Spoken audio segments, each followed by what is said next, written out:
Azon, kami ang ika-4 na grupo. Mayroon kaming kwento. Ang kwento ay pinamagatang Ang Pamilyang Makautos!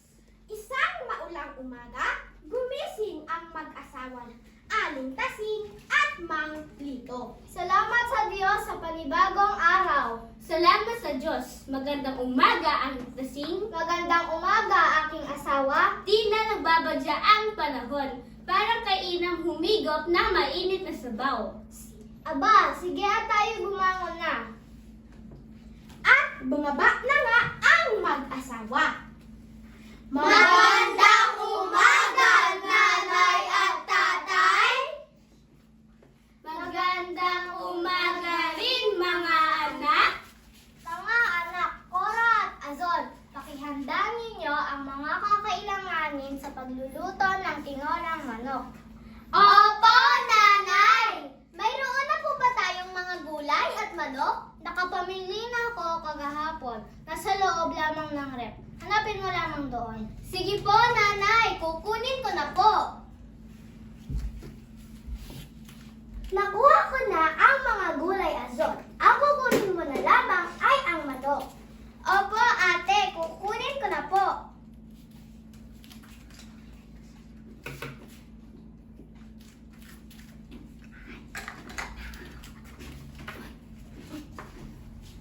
Naihanda na ng magkapatid na Cor at Azon ang mga sangkap at sinimulan na nila ang pagluluto.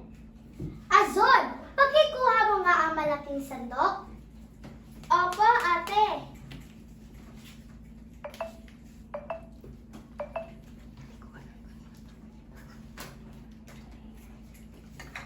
Habang hinahalo ni Cora ang niluluto, aray! Aray! Ang sakit!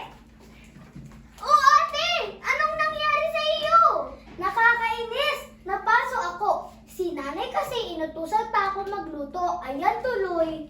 Oo nga po, ate. Dapat kasi si nanay na lang ang nagluto para hindi ka na napaso.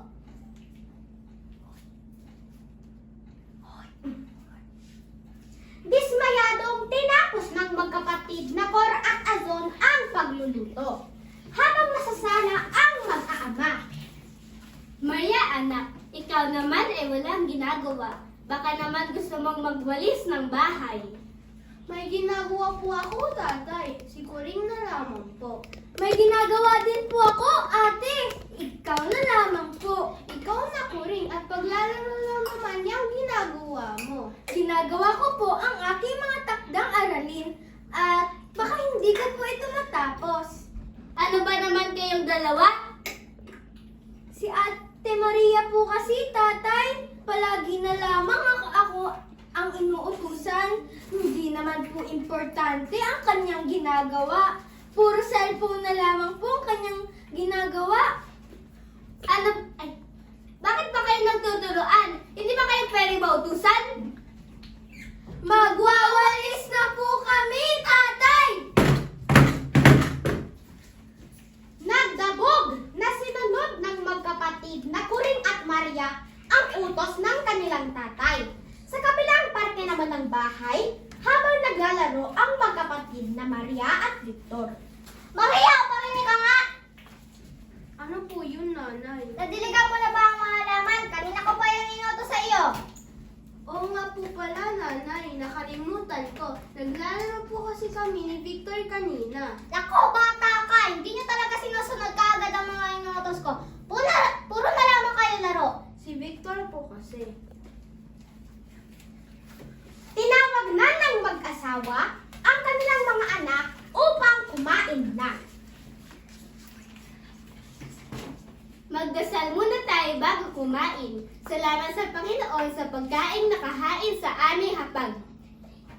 Amen! Magsikain na tayong lahat. Ang sarap! Ang sarap-sarap po ng tinola. Salamat mga ate! Mga anak, kapag kayo ay inuutusan, huwag kayong magdadabog o magrereklamo dahil para sa inyo rin iyan upang matuto. Tama ang nanay nyo. Dapat sumusunod kayo kapag inuutusan. Huwag kayong magdadabaw o susuwa pasaway kapag inuutusan. Opo, nanay at tatay, pasensya na po sa aming mga inasal. Hindi na po namin uulitin.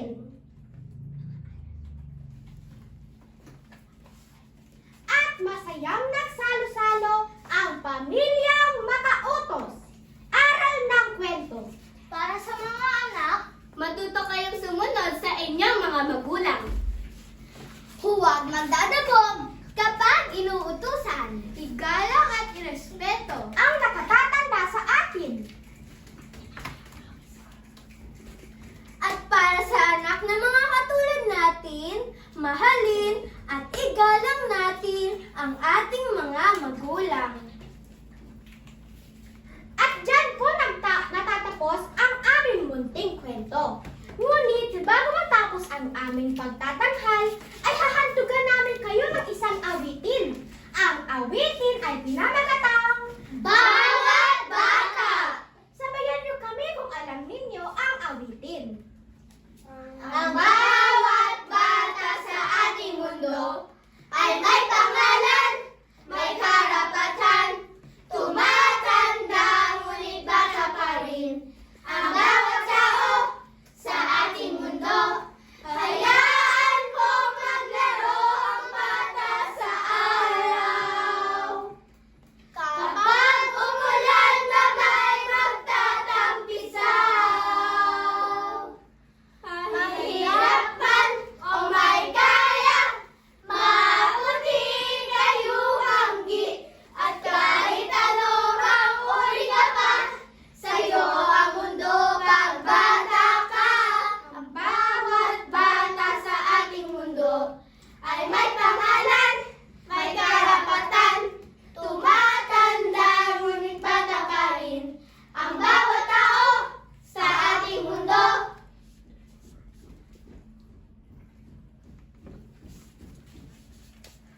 Mga tauhan sa kwento.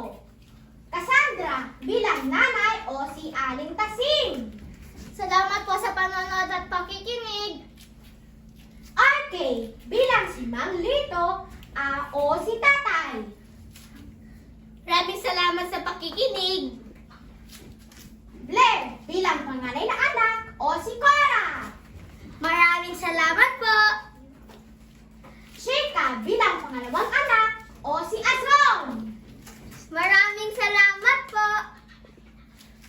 Kalista bilang pangatlong anak o si Maria.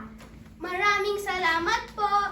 Yasmi bilang bunsong anak o si Corinne. Maraming salamat po sa pakikinig. At ako naman po, si Arnold bilang tagapagtanghal at si Victor. Maraming salamat po.